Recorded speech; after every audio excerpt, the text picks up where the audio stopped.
Mais vous m'avez parlé comme si j'étais le président du Burkina Faso. Quand je prends dernièrement les propos d'Emmanuel Macron, nous sommes sans doute en train de vivre la fin de l'hégémonie occidentale sur le monde.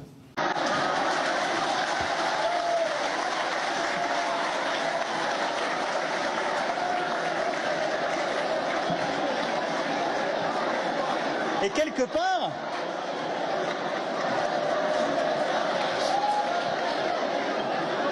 quelque part, interrogez-vous, vous êtes étudiant. Non mais, je parle sérieusement, interrogez-vous sur le sous-jacent psychologique qu'il y a derrière votre interpellation et l'enthousiasme que ça a créé. C'est quelque part, vous me parlez comme si j'étais toujours une puissance coloniale. Mais moi, je ne veux pas m'occuper de l'électricité dans les universités au Burkina Faso.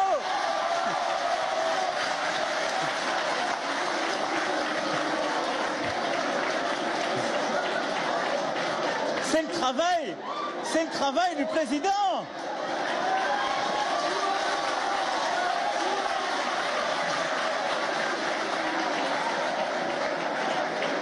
Alors par contre, je vous rassure, du coup il s'en va, reste là.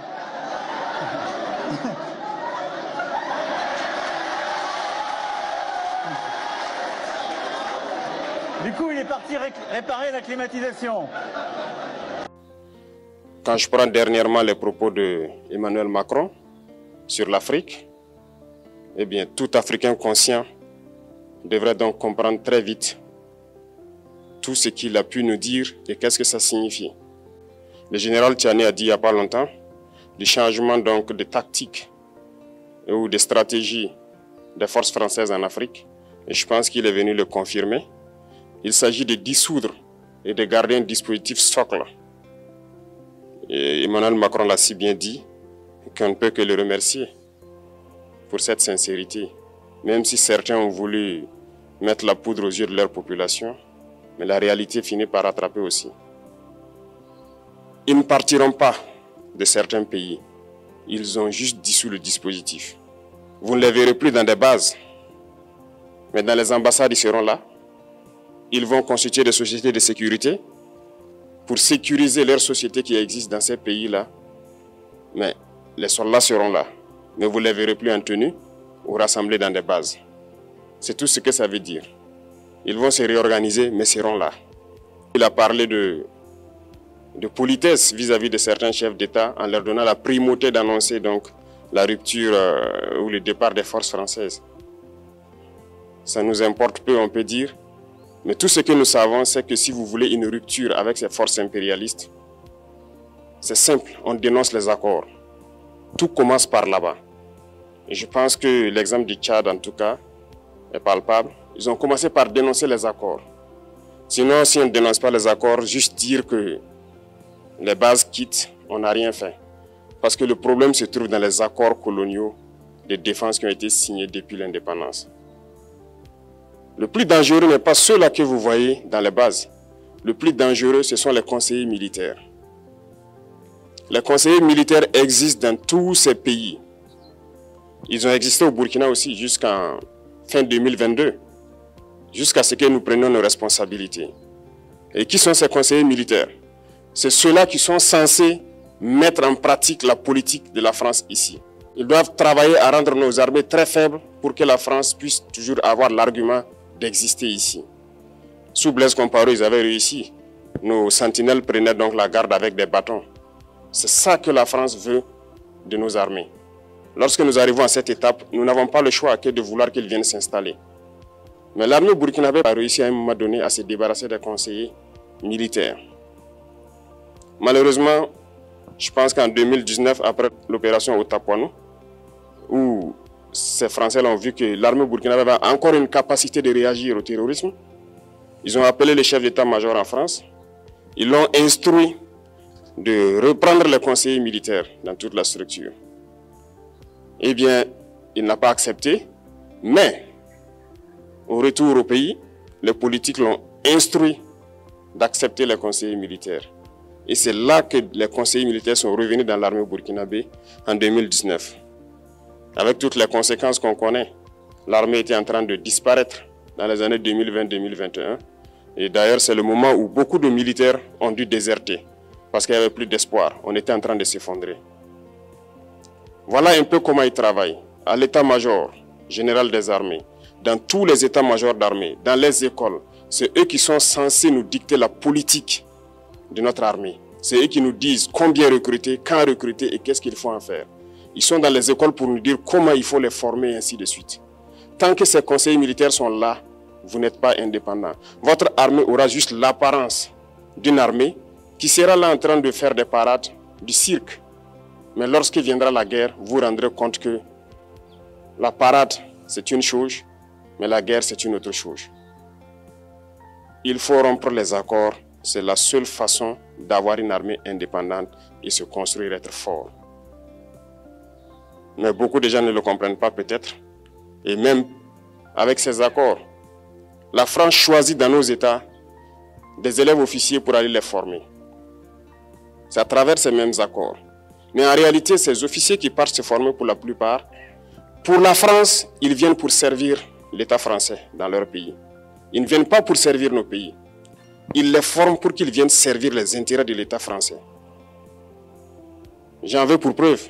Lorsque nous nous sommes révoltés, beaucoup d'officiers au Burkina qui ont été formés en France ont été immédiatement contactés pour leur dire que c'est le moment de se mettre en action parce que vous avez été formés pour ça, pour servir les intérêts de la France.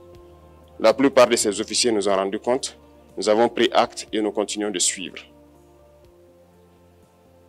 Lorsque un officier formé en France arrive dans son pays et par malheur meurt soit par accident ou bien sur le champ de bataille, en France, il y a une nuit d'hommage aux morts dans l'armée, comme partout ailleurs. À la nuit d'hommage aux morts, on cite le nom de l'officier en question et on dit « mort pour la France ». Il ne le forme pas pour servir son pays, il le forme pour servir leur État. Et dans beaucoup d'États africains, il y en a plein de ces officiers. Combien sont patriotes, Dieu le sait. C'est une leçon que Emmanuel Macron a donnée encore aux chefs d'État africains, de se rattraper et de pouvoir vraiment mener cette lutte contre l'impérialisme.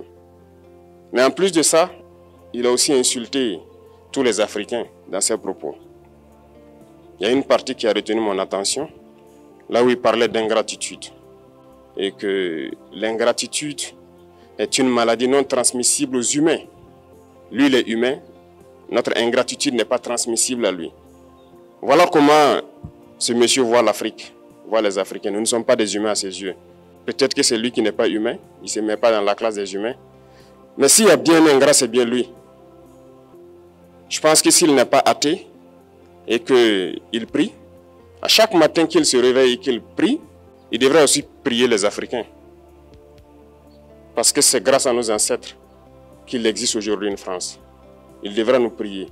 À ses yeux, nous ne devons pas être des humains, nous sommes plus que des humains. Ce sont des messages très forts qu'il passe. Moi, je pleure le peuple français. Mais quand même, il est bien pour l'Afrique. Il est un mal nécessaire pour nous. Ceux qui veulent se réveiller, se réveillent. Ceux qui ne veulent pas se réveiller, comme on le dit, on ne peut pas réveiller quelqu'un qui ne dort pas. Les Africains doivent se réveiller. Nous devons travailler à être indépendants, à faire au moins ce que nos peuples connaissent le bonheur. Et la lutte contre l'impérialisme, c'est ça. Il faut décoloniser les mentalités, prendre en compte toutes ces données-là, parce que le monde nous donne tellement d'exemples à voir. Pour eux, il n'y a pas de morale. Ils peuvent vous désigner aujourd'hui terroriste, mais demain, vous êtes un héros. Par leur simple bouche, ils décident de ce qu'ils font. Ils parlent de démocratie, mais ils se font eux-mêmes des coups d'État constitutionnels entre eux. Ils parlent des droits de l'homme, mais ils déciment des populations ailleurs. L'Africain doit se réveiller, l'Afrique doit se réveiller. Et le combat contre l'impérialisme est permanent. Et je vous invite à incorporer ce combat, à travailler en sorte que nous soyons réellement indépendants, que nous soyons autosuffisants et que nous puissions nous développer, connaître le bonheur, ce à quoi notre peuple aspire. Merci, je vous souhaite une très bonne journée, une très bonne semaine et une très bonne année.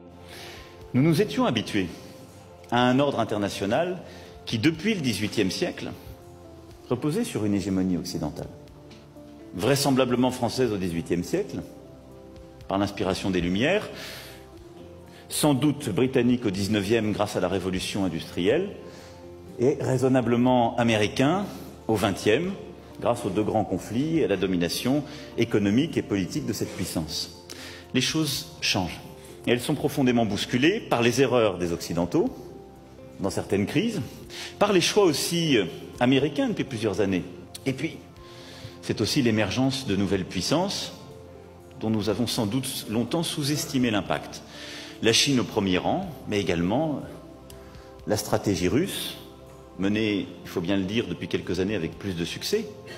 L'Inde qui émerge, ces nouvelles économies qui deviennent aussi des puissances, pas seulement économiques, mais politiques, et qui se pensent, comme certains ont pu l'écrire, comme de véritables États-civilisations, et qui viennent non seulement bousculer notre ordre international, qui viennent peser dans l'ordre économique, mais qui viennent aussi repenser l'ordre politique et l'imaginaire politique qui va avec. Tout ça doit nous poser des questions profondes. D'abord, nous faire constater que les habitudes, les dogmes qui étaient les nôtres ne sont plus valables.